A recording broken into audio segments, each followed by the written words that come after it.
This is the Nobel Podcast, where we talk about how to optimize your technology, life, and mind.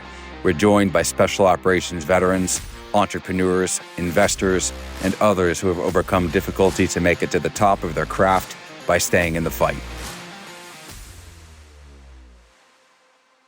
Welcome to the Nobel Podcast. I'm Sam Alaimo, joined with Rob Huberty and Sam Havelock, former Navy SEAL, founder of SOFX. Sam, welcome to the Nobel Podcast. Guys, thank you very much for having me. It's an honor and a pleasure to be here. So with that, let's take off. All right. We usually start from the very beginning. So where did you grow up? I grew up in Bergen County, New Jersey, which is the bedroom community in New York City. So it was about 45-minute bus ride out of New York. Nowadays, it's probably an hour and a half, but it's really just south of the border of upstate New York. You go to school there too? I did, up through about, let's say, ninth grade. I was all Catholic schools. And then when I became a sophomore in high school, I then switched over to a public high school, which was sort of a crazy experience in terms of my upbringing, then showing up to a big public school. I don't know that part of Jersey. Is that rural or is that suburban or urban? It's suburban. Yeah, it's very suburban. It's like a small town. New Jersey gets a bad rap for the Parkway and the exits. So it's tough. But a lot of New Jersey is pretty nice, and that was a nice small town. It wasn't big, but you had a lot of community, and it wasn't. This was before the big box era and everything else, but it's still a small town. Like gathering data from podcast to podcast from military veterans. I love this question. Did you get in trouble a lot as a kid? Like, what did your life look like? Did you get caught? Did you commit any young sins? Any of that good stuff? I was terrible, probably from the moment I was born. I didn't get kicked out of Catholic school, but there was a lot of conversations, I think, between my dad and St. John the Baptist School. There was probably a lot of check writing from my dad to St. John the Baptist because I was within trouble and average the whole way. So this sort of probably predicted my frogman identity. But I wired up back in the old days, you could buy M80s at south of the border when you were traveling from Florida up to New York and New Jersey, which my dad did all the time. I did the same shit. They came in these big bags, right? And you could so if you actually rigged up the whole bag, you were talking about several sticks of dynamite. But I was a little bit more moderate in my approach to blowing up the convent yard with a string of M80s, like on the last day of school in like 7th or 8th grade. So I lit the thing off, this enormous bang, and like everybody's out there, all the parents, they're picking up the kids for the last day of school. And so I'd create this shit show. And I remember as clear as day, like when I graduated, like the nuns were handing out roses to each of the families as the graduates. And the Sister Mary Alice leaned over to my mom and said, "Etta, we're giving you a rose today, but we should give you a wreath." They were so happy to be done with me. From that background as a kid, I think you're right. It probably presages the SEAL thing. So what was the earliest memory you had of wanting to join the military at all? I would characterize my identity as wanting to be a soldier. Like I've never not known that. Like I was that weird kid that, was running around in camis all the time. Whenever anybody wanted to come over to play, and I had plenty of toys and whatever, but I'm always like, let's go play soldier. And they're like, yeah. But I was just sort of that kid. So it's always been part of my, I think, persona, which was a fascination of sort of rescuing people or being a protector, I suppose. It was just part of the makeup. Is that too much G.I. Joe? I had plenty of G.I. Joes. I was deeply informed by Soldier of Fortune, for sure. I'd watched sort of all the different military movies. And then when I was a young teen, I watched Apocalypse Now, and that was just next level. And I was like, holy, wow, I want to be that guy in the boat traveling miles up a river that snaked through the war like a main circuit cable, right? That's what got me interested in special forces, special operations, so on and so forth. Like that movie, for sure. It's ironic because like that is one of a number of, you can call it anti-war movies that make young men want to go to war. All right, so you decided to do the military, and I think you went to the Citadel, correct?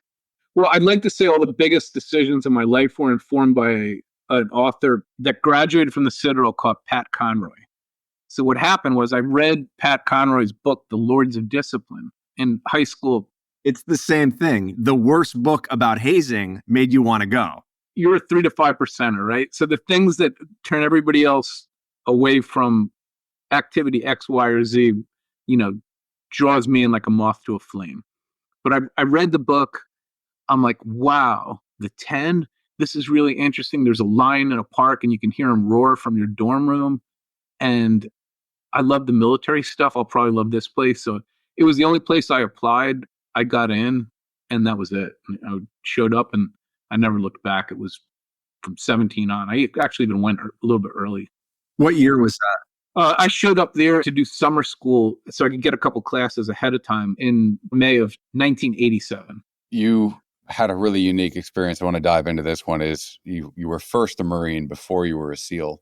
Yes. When I was a kid, I was heavily weighing like Marine on the one hand, SEAL on the other, and I was kind of torn apart about it. You did both. So what was the impetus for the Marine Corps? If I dig deep and answer that question truthfully, it was an identity crisis. I didn't want to go home, right? And what happened was after Knob Year, I'm like, I have found my tribe. Like, I love this stuff. This is the stuff I want to do. So I basically, after Knob Year, the next week, I basically go to the Marine Corps recruiter and I'm like, can I get to boot camp like next week, this summer, like right away? Because I just don't want this to end. And he's like, absolutely. We can have you through MEPS and into the Marine Corps Reserve within a week. Sign me up. So I just called my mom. I'm like, hey, Mom, I'm not coming home for the summer. I joined the Marine Corps. At that stage of my existence, it was not like, hey, the SEAL teams were going to be an option for me. I just didn't. It was like, hey, that's a North Star objective. Like, I don't know if I'd make it. I knew about them, but I think it was trying to make the safer bet. So I went, got through Parris Island, was able to get back for the start of sophomore year at the Citadel, was a reservist. And because I was already a Marine, then I accepted a Marine contract to go into flight school. Then I read a different book called Men with Green Faces, which you guys, I'm sure, have heard about. All the big decisions in my life are preceded by a book of some sort. Men with Green Faces, it was Daryl something or other. Guys in combat wearing Levi's jeans and having long beards and long hair. Holy shit, sign me up. Like, how do I get into that? And fortunately, my inability to fly, having gotten kicked out of flight school as a Marine officer, they made me an administrator in Washington, D.C., which as a young lieutenant, like, that's a really tough place to be. But what was good about it is I could bug the Bureau of Naval Personnel every day to let me first. I was just trying to enlist in the Navy as soon as my Marine Corps commission service was done. But they eventually said, no, we're not comfortable with a Marine captain being a seaman in the Navy. So we're just going to give you an officer slot to buds. So I was a captain in the Marine Corps. And within an hour on the day that I switched from the Marine Corps to the Navy, went out, got changed in the bathroom, came in, got commissioned as a Navy lieutenant, and shipped off to buds. I was 28. Let's back up there because I'm really confused. I thought that Citadel was an officer commissioning program, whereas you enlisted. The Citadel, unlike the service academies, is where you pay to get hazed. All right. Yeah, you don't. It's completely like. It looks like a service academy. It's more of a Great Gatsby-esque affair. The land of not exactly a service academy, like they can get away with more things. It's very joint because you have all kinds of different services in there. I was joint before I ever actually went into the military because you met all the different people from the Air Force, Army, Navy. You had a sort of deep respect for all the services. You weren't just programmed into the Navy way or the Army way or the Marine Corps way. What does that mean? The Great Gatsby, is in New York and it's elites going to parties. What's different there? Like, I don't know what that means. What I meant is the showmanship of it all. Like the showmanship of being sort of being a service academy, but it's the land of not quite right in terms of it looks and feels and acts a certain way, but it doesn't necessarily have the same. Land of not quite right. I'll take that. That makes sense to me because everybody in The Great Gatsby's phony, pretending to be something they're not, and it's rich and enjoying life, and no one enjoys life there. So that's that as well. Like nobody enjoys it. They have a saying about the Citadel. It's a great place to be from. It's a terrible place to be. I had fun there. It is a lot of fun if you go into the right mindset, but it's just quirky, I think is the better term. You let the bit drop about getting kicked out of flight school, so I'm very curious. Yeah. It was terrible. I never made it through my FAM 14 check because I was just terrible in the airplane.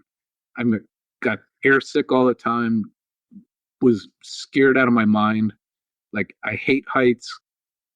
I still hate heights. And I hated military free fall operations and parachute operations. I doubly hated that stuff. So, but you overcome your fears, right? If you want something bad enough, you're going to walk right up to the ramp. I wonder then if that failing out of flight school put you into the track where did it set the seeds for SOFX? Did your work in the Marine Corps kind of set you off as a writer and a communicator? I wouldn't say that, although it was interesting. There was a period of time where I was actually assigned to be a writer for the Commandant of the Marine Corps, where I was actually writing his letter responses to people. So, and I've been a good writer in the past, but I wouldn't say like I'm not a journalist. I wasn't born to be a journalist, and I wasn't born to be a writer. Your life is sort of a mosaic that gets formed by different inputs, and it's impossible level of complexity to try to piece it all back together. So I'm sure the Marine Corps had an effect on it. But when did you get to BUDS? What year was that? I think it was 96 or 97. We've had quite a few team guys in the podcast. Everybody has radically different experiences in BUDS. I think you were OIC. So how was your experience in BUDS? I think I got off easy. Let me start by saying in high school and so on and so forth, I was not a great athlete. Like, trust me. And so I never had any kind of big athletic attributes other than just being relentless. Physically, you can't stop me, but in terms of being fast and agile and like a great sports, no. What I lacked in athleticism going into BUDS, I made up for in guile and cunning because I was older and I could kind of see how the system worked. And it occurred to me, these instructors, if we keep them happy, our class is going to be treated well. And if we don't keep them happy, we're going to get beat. Having seen this pattern before, having been a cadre member at the Citadel, having been through Knob Year at the Citadel, at that stage of the game, having been through Paris Island Recruit Training Depot, having been through 2 stages, PLC 1 and 2 in the Marine Corps Officer Candidate School, having been through TBS and Knob Year, this is about the 6th time I've seen this movie. So there was no surprises as to what the games would have been a little bit surprising, but the general theme wasn't. And so the theme was keep the instructors happy, we're going to get beat less. As a former Marine coming into it, it's not hard to make them happy because all you have to do with the class is just impose some military discipline. And you're going to be 15 times further than most forming BUDS classes because most OICs are having, let's call it a rank crisis. And they think that they're in the SEAL teams because they showed up to BUDS and they're not. And they think they've got to be everybody's buddy, and they can't be if they're doing their job well. So the discussion or the pact I made with the class was very consultative leadership style. It wasn't the same leadership style that you could get away with in the Marine Corps, but it was much more where I would explain the benefits of, hey, if we get here a half hour early and we prep our equipment and we clean up the place and do a better job so everybody's ready to go, from the first class on throughout the rest of the day, that means the instructors are going to get done early. That's going to keep them happy. That's going to keep us from getting beat. And I would explain that same message over and over and over. And I think that it allowed us to be very successful as a class because the instructors bin classes like within the first week or two. Hey, that's a shit class. Hey, those guys are fucked up or they're not fucked up. It's very binary. So if you're a fucked up class, you're going to remain fucked up and get beat the whole way. And if you're viewed as, hey, these guys have got their stuff together, you're generally going to be treated pretty well. We did well. They loved our class. I have very strong NCOs that understood, hey, the more senior guys that were in the class, if we get the class through these evolutions on time with the right stuff, we're going to have a better time.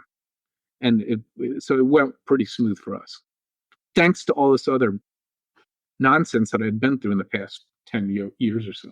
I'm curious from your perspective, because you were, from what I've seen in Buzz, most of the guys were Academy guys, Naval Academy. Many officers were, yes. Yeah. You were enlisted Marine, you were officer Marine, and then officer Navy. Did your experience of both the enlisted soul and the officer soul have something to do with it? Were you able to kind of think 360, 720 and get inside the heads of everybody in the class? Yes, because I knew how to frame things from the perspective of having actually done the work. So I had a non-entitled platform to talk from, right? It isn't like I wasn't a corporal in the Marine Corps.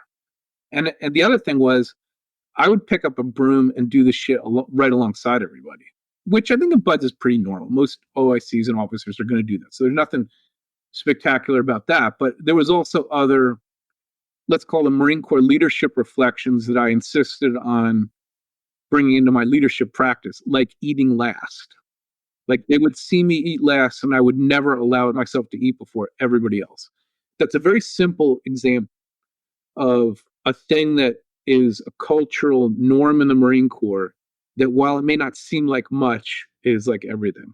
So I think that there was minor things that I did that came from the perspective of having been an officer of Marines, coming from the culture of the Marine Corps, that was very stabilizing. I knew I was able to sort of walk the line as an officer with the enlisted guys. I could still effectively lead with the right level of friendliness, but the right level of decorum as well. That was one of the most unique things about the SEAL teams, was you could refer to your officer by the first name. Yeah. Guys were generally sophisticated enough and nuanced enough to know where that line is and never to cross it. That's a really unique skill. I wondered, if I never really thought about it before, did you find a way to cultivate that among the team so that you could have that friendly relationship while still also being authoritative? How did you accomplish that? Because that also applies in the civilian sector. I think that I was high functioning enough to understand that most of the people that are in the SEAL teams were there. They're all extremely high functioning as well. And there's less that you have to say and direct. My general theory of special operations is that, by and large, the vast majority of humans that seek to participate in the special operations forces writ large, whether that's the SEAL teams, Green Berets, Air Force, whatever it is, have a much higher entrepreneurial quotient in their makeup. They're risk-seeking by nature. They've got a high requirement for dopamine physiologically. They do not want to be told how to get the job done. They want to be told what the job is. And they want the creative degrees of freedom to be able to use their intellect and come to the table not only getting the job done, but getting it done better, faster, and more remarkably than you thought they could. Like, that's what charges them up. All right. So from there, you get to the SEAL teams. Where'd you start off? Where'd you head to? Sure. Yeah. It was SEAL Team 8. I was blessed because I got through BUD/S in one shot, even though I was old. And for officers, it's a big deal. You have to hit these different wickets. If you don't hit these certain jobs, you're not going to get through your milestones. So I showed up right to SEAL Team 8. At that time, I went through what's called SEAL Tactical Training, and then right into my first platoon, where I was the AOIC, Assistant Officer in Charge, for those who don't know the acronym. I just picked right up where I should have as a young lieutenant in the Navy, and then did my first 2 platoons at SEAL Team 8 in the late 90s, 99, 2000, 2001. So where were you when 9/11 happened, and how did that impact your career at that moment? So I was in Stuttgart, Germany. At that stage of the game, I was the operations officer for a unit in Stuttgart, Germany, that managed the SEAL platoons that would come into Europe. And on 9/11, we were sitting in Stuttgart Army Airfield, which is the other side of Stuttgart Airport.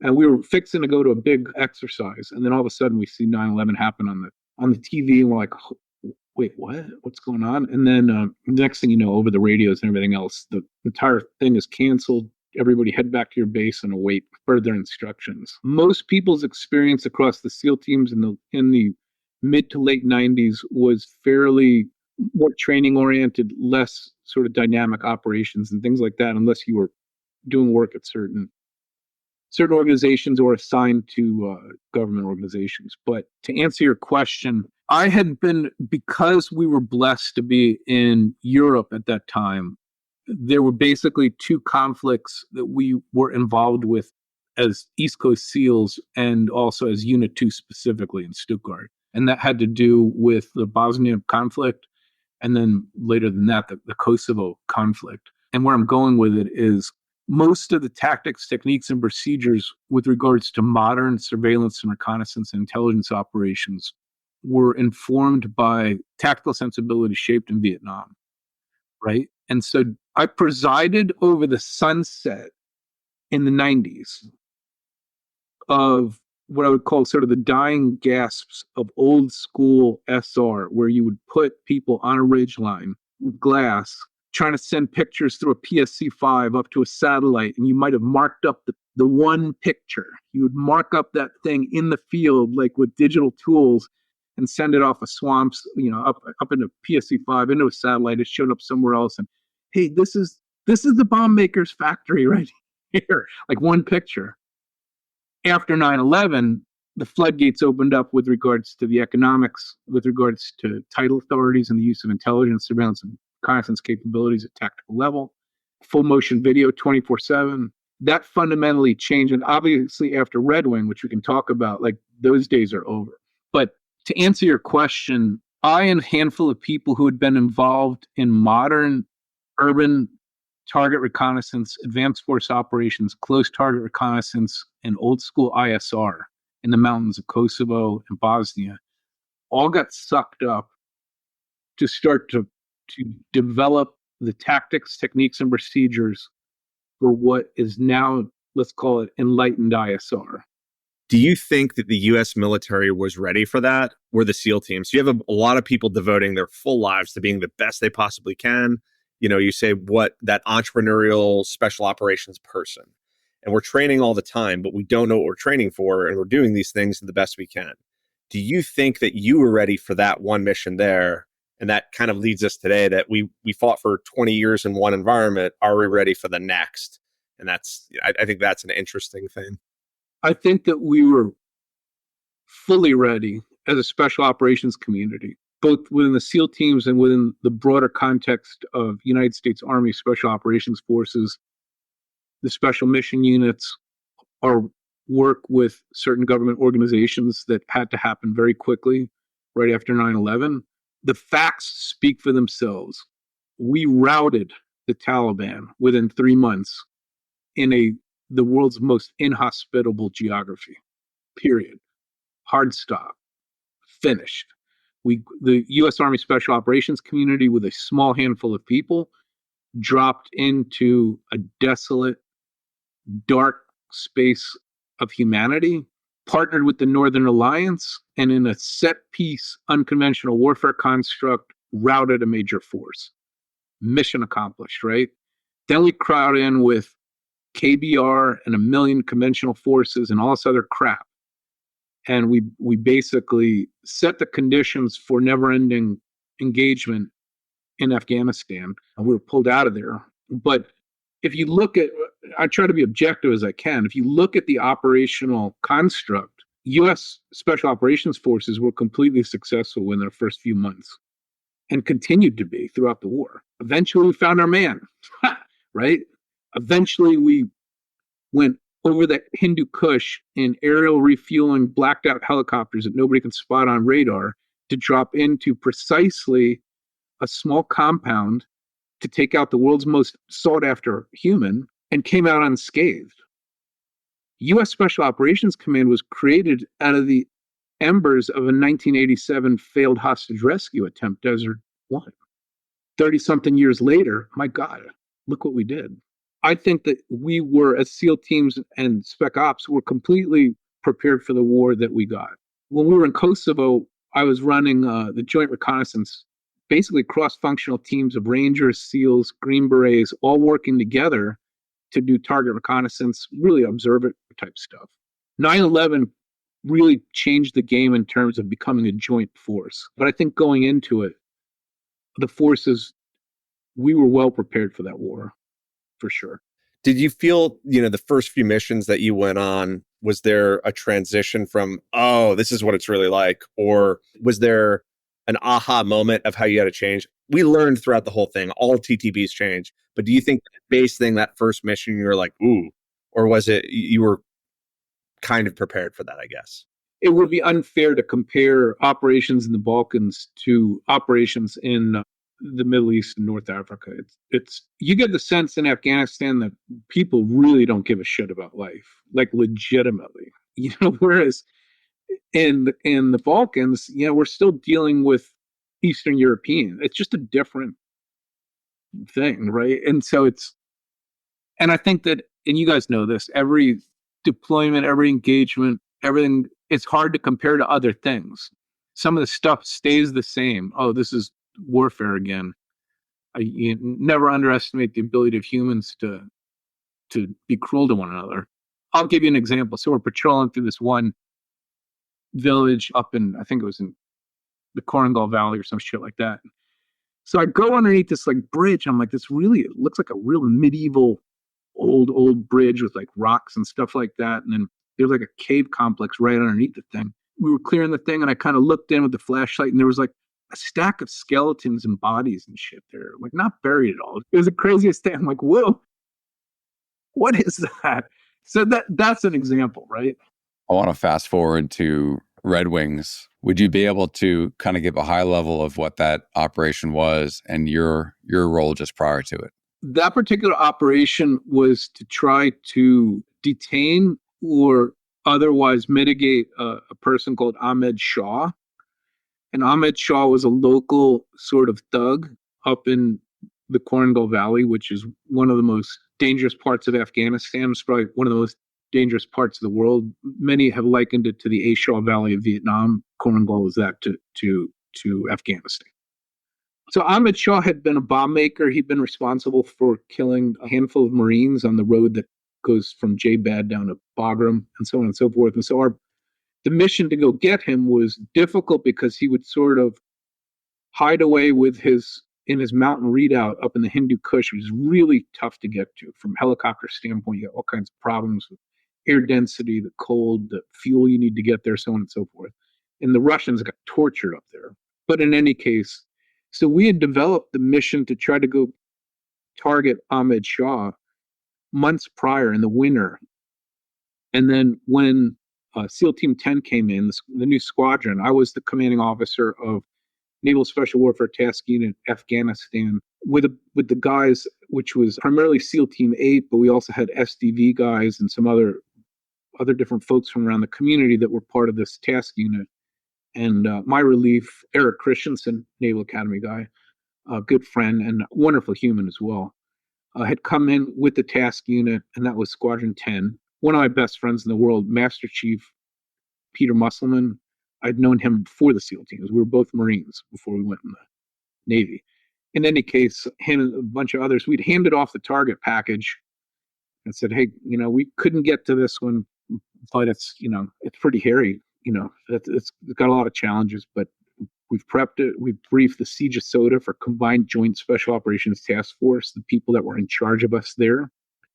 And if the opportunity comes up, good luck. At that stage of the game in Afghanistan, it was a little bit quietish. There was different periods of time where Afghanistan was really hopping and it wasn't. But I remember telling Eric, I'm like, don't let this place fool you. Like, these people they have no respect for human life. Don't let the comfort of the green beans coffee place and the KBR lobster and steak dinners every Friday night throw you off. Like, those fuckers want to take your life, and you can feel it when you show up. Don't underestimate. I remember telling Eric, and I don't think he did, and I'm not saying that as a prelude to that. When you went up on these operations, even if you didn't have contact, you could sense that there was a feeling of a sort of death. That, Rob, is the difference. Like in Kosovo and Bosnia, you didn't necessarily feel like, you felt like now we're just sort of in implementation of a lasting peace. People genuinely are probably trying to get to a future worth having. In Afghanistan, there ain't no future. Like, their future is living the next day, maybe. One moment that I had in my experience is the Taliban took a kid hostage, and his father, we were very excited to go want to rescue him. And we said, hey, we'll go do a hostage rescue. This is like what we do. We'll go do it. No problem. And he said, oh no, I'll just have another kid. And it was a passing thing. And it was just a realization that like this, to me, this was going to be unwinnable. Nobody can fight this. Anybody who doesn't, isn't willing to go die for their own son or won't even let us go die for their son. We don't have the same worldview. Which makes it really hard to try to create any kind of system of incentives to compel people to do this, that, or the other thing. They just don't care. They don't expect to live past 30, 35. They really don't. What is your takeaway of Red Wings, of what happened, of the tragic loss of, dear friends that, you knew beforehand? What do you believe that you take away from that loss? That every single person involved were making the best decisions they could with the information they had at the time, would be observation number one. Observation number two is forgive yourself. If you're one of the ones out there like me who's wondered, what could I have done differently? What could I have told Eric about that? Why didn't I just shit can that target package if I felt it was weird or difficult or problematic? And we all think these things and we self-blame, but at the end of the day, at the inflection point of where people were making decisions, every single human in the system was making a decision not for personal anything, but for the advancement of the team, right? Okay, why did Eric get on the helicopter to go try to rescue the guys with the QRF? You show me the SEAL who sat in the TOC while half of his team is blown up on some shithole mountainside, and explain to me how he's supposed to live with himself after that. My point is, we as military people in the profession of arms, we have all been in that situation where there are no good choices, right? You're just trying to make a decision that's less shitty than the other. Christ's sakes, go easy on people. They were all doing the best they could do. They died doing what they were born to do, and they wouldn't have had it any other way. It's interesting. The community, when I was in, there was they study this and, they try to use the lessons learned. And I think the trying to go back to it or place blame is easy. To really learn lessons, I think the community actually does a pretty good job of it. But that's an interesting thing that we do, these after actions, and we all have to live with it. And maybe I'm alive for some of those instances. Why did I go, the simplest decision this way instead of that way?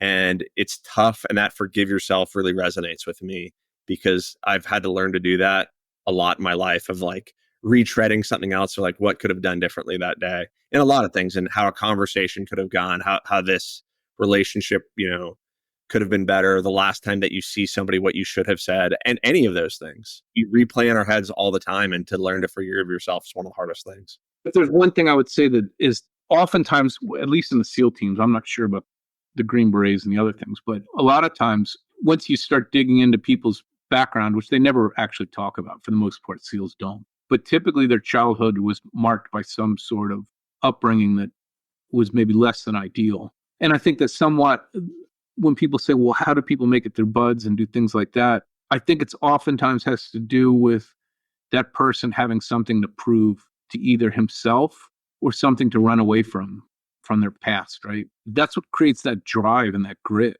It's because you're running from something. Sometimes it's just demons in your own head, or you're trying to prove something to others. But that creates a bit of a deficit in your judgment from time to time, because you have a belief that you can get away with anything.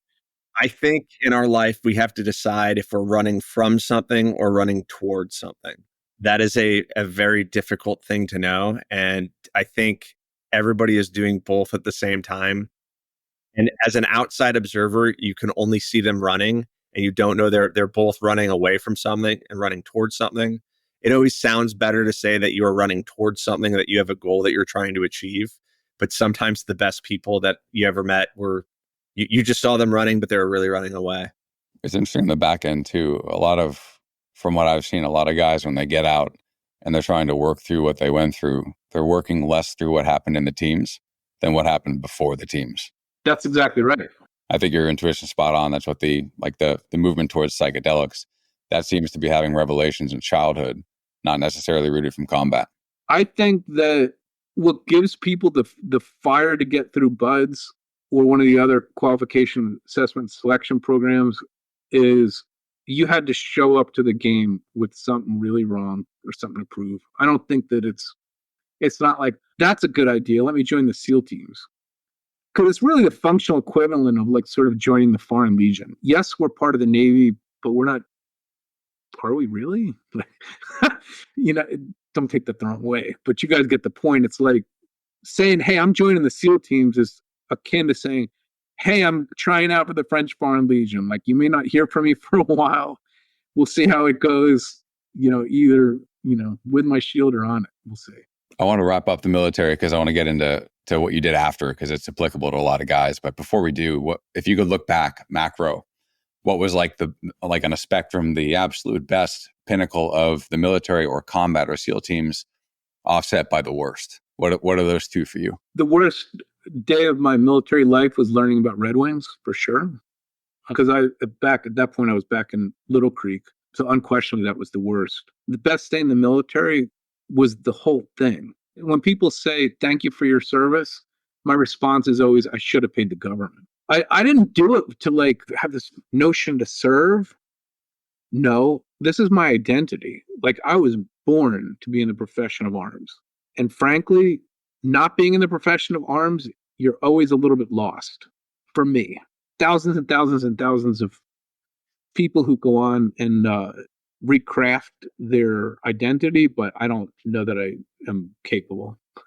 So I think that we're both talking to you exclusively for what you said. We were both lost, finding that tribe, finding that group, that camaraderie, that brotherhood, whatever you want to call it, the purpose higher than yourself is literally the reason that we started our company and we're doing this, because we, lost little puppies in the world.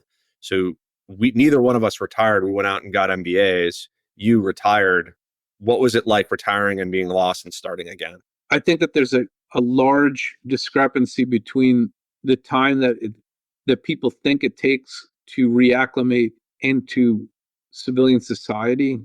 People throw around these handles like, oh, it's going to take, you need to start preparing for transition 2 years out. You need to, do this, that, or the other thing. It's going to take you 2 years to sort of acclimate. I'm out, but 12 years, I'm still not fully reacclimated. There's parts of the community that I miss now, and I'm never going to not miss. And I'm never going to get it back, right? And the other thing is that the propagation, and this is a bit of a rant, but I'm going to go anyway. The propagation of what I call broken veteran syndrome is damaging veterans at scale. And the people doing this, veteran opportunities at scale, and the people doing this, although well-meaning in many, but not all, of these veteran service organizations, aka 501s, by propagating a myth that veterans are damaged goods and they need your help in order to drive donations and stuff like that, has been poured into marketing campaigns. Being a media guy, right? We're over the past 20 years, and I won't name the organizations, but now you've got the 97% of the rest of the population thinks that veterans are damaged goods. Well, the facts don't support that. After World War II, hundreds of thousands of veterans returned to the United States and created the entrepreneurial class that has been the leading driver of growth and job initiatives and GDP in the United States. That's a fact. Veterans are not damaged goods. They're not all PTSD afflicted. They're not going to spike your healthcare component plan at your local company, which is what all these HR people think. They say, oh yeah, we want to hire 10,000 veterans. Go back into the HR department, because we run a recruiting company as well. Go back into the HR department, and the 25-year-old that's actually looking at resumes, they're scared of you. Because since they were a baby, all they heard is this other stuff. So I've got a big issue with where we are nowadays and the society's belief on what veterans bring to the table. How could you not want to work with people who have a serving heart, who put other people ahead of their own self-interests to serve the country the cause, whatever the case may be, like they should be your most highly employable assets. In our company, we're heavily veteran. We're somewhere about 75% veteran, and we view it as a strategic advantage. And I think that the difference between veterans is like, I try to explain it as silly as it is. Imagine that you go outside and you start painting your fence, and your neighbor comes by and says, "Hey, what are you doing?" "Hey, I'm painting my fence." Most neighbors will be like, "Yeah, good." And they go back inside. A veteran, for as dumb as it is, they'll volunteer their time and they'll turn I into we really quickly. It's like, "Hey, let me grab some beers. We'll paint this fence together." For no other reason, they can't help themselves. They overly volunteer. And it's just refreshing to be around that. They're not broken, they're helpful. I want to hit your point from another angle, Sam. Like from what I've seen from the veterans, like the quote unquote trauma, it's not like when they get back to the civilian world, they're harmed by what they experience in combat. I almost think it's the inverse. They're almost more calmed by the absence of what they had in combat, by the absence of the tribe and the ultra engagement and the mission worth dying for. And that's why, like Rob was talking about Zero Eyes, we tried to replicate that. And when it comes down to hiring veterans, that's what they can bring, is trying to recreate that environment. So instead of it being this basket case, they're actually coming with something incredibly valuable to any organization because they're trying to recreate that ultra intense aliveness. I don't know how else to describe it. They want to be on and completely engaged and completely committed. That's an asset if you know how to use it. I think that's probably an education piece. Yeah, I believe it's an education piece with regards to employers, meaning people that are involved with the hiring decision. I think that from the veterans' perspective, one of the most difficult aspects of reintegration into civilian society is achieving alignment when your personal ethos and operating system does not comport to how that system works, meaning out in the real world. And I'll give a very simple example for what was admittedly complicated. In the military, you generally trust people to do what they say they're going to do, almost 100% of the time. And you quickly know in that culture when somebody is not capable of doing what they say they're going to do, and they very quickly become marginalized and not part of the conversation. As a culture, that's what we do in the military.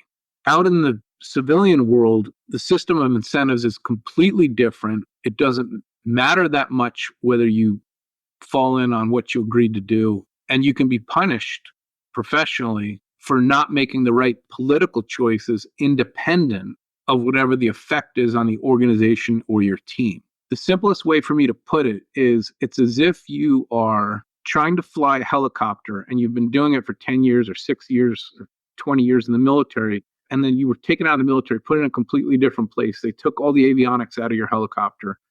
You've got blind spots and you're asked to go fly a very complicated mission up in the mountains without any of the intuition, pattern recognition, or teammates around you to help you be successful. So it's not just the absence of community, it's the absence of an operating system to fit into. And I tell this to any veteran who listen, brother, sister, trust me when I say this. You cannot trust what people are telling you. You can eventually trust people once you've worked with them and they've proven the fact that they're trustable. But in the military, it's almost a trust first basis. And out in the real world, trust eventually. Because out here, it's chess on the trust board. And over there, it's checkers on the trust board. And until you figure out most people are in it for themselves and not in it for the team, you're lost the whole way. In business, reintegrating into society, whatever it is, like your radar screen's off. And it just depends on how many years it's going to take you to learn lessons the hard way. Because experience is the roughest kind of teacher. She gives you the test first and the lesson afterwards. What have you learned were the best way for people to find meaning, find purpose, and thrive? What were the things that you did that helped yourself? What's the best way to do this? I'll give you kind of the 1, 2, or 3 most important things for any transitioning veteran to know and just take it. What matters more in the civilian world with regards to access to opportunities is relationships. It is not your skill level. It is not, quote unquote, what you bring to the table per se. Now, you do have to be competent at what you're doing. Once you've been in the system long enough, you realize that relationships and politics are just as much, if not more important than whatever skills you bring to the table. If you have your heart set on being in a particular industry or doing a particular job, step number one is building your targeting list for relationships that matter, that can help you. Because people do want to help. They cannot help you when you show up to a shooting or fishing event and there's a bunch of rich guys in there and you don't know what you want. If you show up to that game saying, well, I've been thinking about this and I've been thinking about zoology and I might want to be a veterinarian, but I could also, really super interested in like running a restaurant. There's no place to help you. So the relationships will get you the opportunities, but you have to invest, and you've got to basically, you can't just be introverted and not think that it matters, because it's everything. You got to network your way into your next opportunity. One. Number two, there's $1 trillion industry making people feel shitty about their decisions in life. Everybody wants to sell you an online course. They find your purpose, all this other kind of bullshit. Find a fucking job. Start there. Show up somewhere. Do great work. In the space of 18 months, you'll be running the place. Why? Because you're more competent than 90% of the people in there. Number two, you know how to organize people and stuff. You know how to get shit done. And you are probably going to do what you say you can do. Those four things are going to set you head and shoulders above the vast majority of people that are in there, because you've got the soft skills and you've got the cycles of hard decision making. You've been through those cycles 10x more than most of the people that you're encountering in the civilian world. Be confident, right? Have a sense of a direction you want to do. Go in, network your way to get an opportunity in those places. If you don't like it, you're not signed up. There's no enlist. You can stop what you're doing, go pick something completely different. And it doesn't matter whether people think you're distracted. You'll eventually find happiness or find your purpose or find your mission when you're good at what you do and you're earning reasonable enough money and so on and so forth. But don't sit there and drink yourself to death, get out of shape. As the cycle usually goes, people get out, well, I'm going to take a gap year, sort of. I'm going to kind of fish around for a thing. I'm sort of self-directed, but I'm not exactly sure what I want to do. They're going to drink more. They're going to wind up eating more. They're not going to have as much physical activity. They're going to get out of shape. They're not going to look the part anymore. People make hiring decisions based on physical attributes. So the first thing would be, the minute you get out, if you're not in and around a military center where you can go to the gym with other friends and stuff like that, then join the gym, get into classes, and show up. Stay in shape. This is a really important time, the transition. Drink less. There's a lot of things competing for your time, energy, and attention, and you don't want bad habits to take you down a path that you can't recover from as you get older and older. Let's pivot to SOFX and talk about that for a few minutes, and then we'll do some closing questions. Sure. So SOFX, it's been in a continuous daily publication, the SOFX report, for 10 years. And nowadays, SOFX is a media company. And so the newsletter product is one aspect of what we do. But how it all originally started was a belief that I had in 2014 and still have now, that the large tech platforms and mainstream media was hurtling towards an environment of deep distrust, that technology would increasingly encroach on our privacy. The democracy that we knew of is under attack, and that the vast majority of humans would eventually come to the conclusion that they can't trust the Microsoft, LinkedIn, Gmail, Facebook. These are bad actors. And that I believe that people would eventually revert to what I call hyper-artisanal communities that were denominated by sort of rule number one of special operations, which is humans are more important than hardware. So what am I building at SOFX? It's really like a breakaway tribe. It will eventually have membership features. It will eventually, for the same reason you wouldn't hire a cook to like build yourself a deck on your house. Like, wouldn't you rather learn about war and war reporting from actual operators than journalists? Like the era of somebody sitting in the Diplomat Hotel in Kabul reporting on a war that's happening 30 miles up in the mountains. Like, wait, what? Like, there's all this great content being captured on helmet cams and first-person reporting. The reporters have got an AK-47 in one hand and a helmet camera or iPhone in the other. What I was doing with building SOFX is building basically a private news network for people I care about and whoever else wanted access to a de-enshittified, apolitical, short-form reporting that then has longer explanations, if you go to the website and stuff, but it has been intentionally curated so that it's high trust. We're looking at things that mainstream media won't touch because they're not going to sit there and report on people that are reporting something happening on Telegram channels, like in real time, like we do.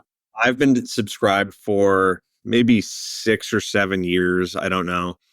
The thing that I get from it, and to hear it from me, I feel connection when I get it. The other sort of job that the SOFX report had to do was, and you guys probably recall this from your time in uniform, a lot of times we would just bitch when we had to train foreign forces, like host nation training. I'd rather be out operating and stuff. But in the big scheme of things, we wanted to train host nations to be able to fight their own battles.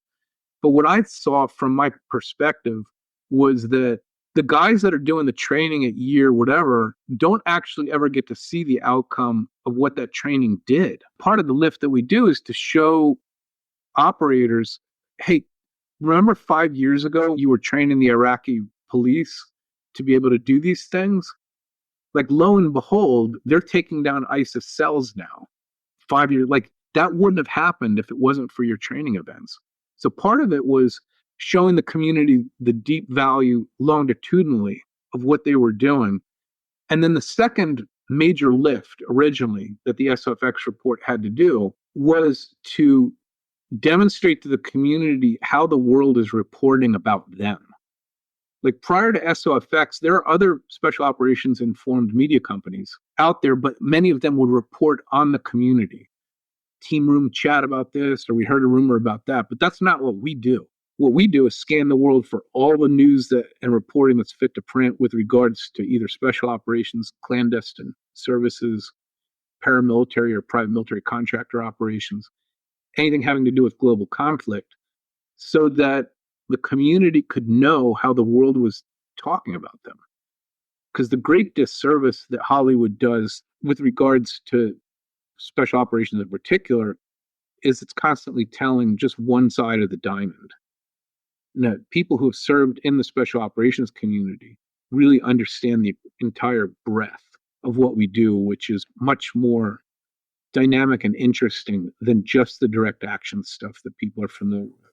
Let's wrap it up with a few quick questions. So the first one is, how do you kick off your day? Do you have a certain routine that allows you to be as optimal as humanly possible? So I do day planning. That's tied back to annual planning that I do. Again, I had to, back to that discussion about an operating system, I had to invent sort of an operating system to keep myself pointed in the right direction. So daily journaling and planning is key and essential. Establishing patterns of life is key and essential. So I'd bring my son to school and then immediately go to the gym. Non-negotiable. Cannot show up anywhere else unless I've gone to the gym for an hour or so and push myself. I do 2 things: strength training 4 to 5 days a week. And then 2 days a week, I'll do high intensity interval training. And then I also do cold plunges, saunas, and sort of wellness stuff, which is a game changer for inflammation and a game changer for flexibility and for wellness. Love it. For the journal, so for those who can't see it, probably 20 or 30, it looks like 20 or 30 full journals on that table. What does a journal look like? What's a typical entry? It's just planning the day. And so what I do is I actually have got a checklist. I've got 5 checklists to help me run my life. One is the weekly planning checklist. And then I've got a day start and a day close checklist. And basically the checklists take me through the process of planning the day, which begins with praying. Then we do 3 things I'm grateful for. Have to write down 3 things I'm grateful for every day. So I've got these sort of 8 questions that start the day that put me in the right mental framework for the day. And then I go down and handwrite every different engagement I've got across the schedule. I have what's called a 3+6 methodology. It's all born of books I've read or whatever, but 3 major objectives for the day. One, which is the one thing objective, the most important that I have to work on or get done. The second are sort of negotiable if I can get to them. And then 6, what are called NCTs or non-critical tasks. Things that I have to do, but it's not that important. So the one thing is the thing that is the most important that has to get done before I dig into the non-critical tasks, which could be anything from, hey, call the painters to organize that, or go pick up your son from school, or whatever it is. If you let your to-do lists of non-critical things get too big, you're always going to be working on shit that doesn't move the needle. So you've got to pick an important thing that you've been avoiding or probably procrastinating against. And you have to write that. If there's the science behind it is like unequivocal. You write stuff down, you have a 40 to 60% higher probability of it actually getting done. At the end of the day, my daily wrap up, I've got to basically mark each task in there with either red, I didn't get to work on it at all, orange, we got to work on it, or green, I'm finished, did it. When I just thumb through the journals, like I can look at the colors and I can know like how well we're doing this month, this week, this year, whatever it is. That is gold. Last question. You talked before about books that kind of influence your life. If you had to pick one or two or three books that changed your life the most, that maybe other people should read, what would they be? My philosophy on a lot of different things have been shaped by a handful of different books, and they sort of blend together. Let's say, for instance, many of your podcast listeners are entrepreneurs or potentially veterans who are thinking about starting a business. The most important book for them to read if you're trying to build an early stage business, there's a couple I'll give you. One of them is Gino Wickman's book called Traction, and it talks about an entrepreneurial operating system that you have to install in order to make your company scalable. If you're just trying to figure out how to be more productive and stuff like that, Getting Things Done by David Allen's really good. That's all I got. Sam, what do you got for us? Anything you want to add? I appreciate the time I spent with you guys. I think that the Zero Eyes mission of AI-enabled detection technologies to avert the suffering that we encounter with school shootings is absolutely one of the most important national objectives that we should have. If we can't protect our children from the monsters, like what are we doing? Absolutely believe that what you guys are working on is critical for us. So thank you on behalf of numerous parents who don't even know that the technology that you brought to the table saved their child's life. Thank you. How can people follow you, find SOFX? Cool. Yeah, the best way to do it is just go to www.sofx.com. Sign up for the SOFX report. It's free, and we do not rent, sell, or share the member list with anybody. And you can expect in the future private communities, events, humans interacting with one another, just a high trust, very important network that I think can serve a lot of people. So you just go there and you can find me. I'm super easy to find on any of the social things. It's usually at sam.havelock or at Sam. Sam, genuinely appreciate you having you on. Thank you very much. Thank you so much, guys. I appreciate it, and I can't wait to see you again. That's it for this episode. If you want to check out more from the podcast, head to zeroeyes.com/Nobel, where you can see show notes, read more about our guests, and suggest guests or topics of your own. Until next time, stay in the fight. Don't ring the bell.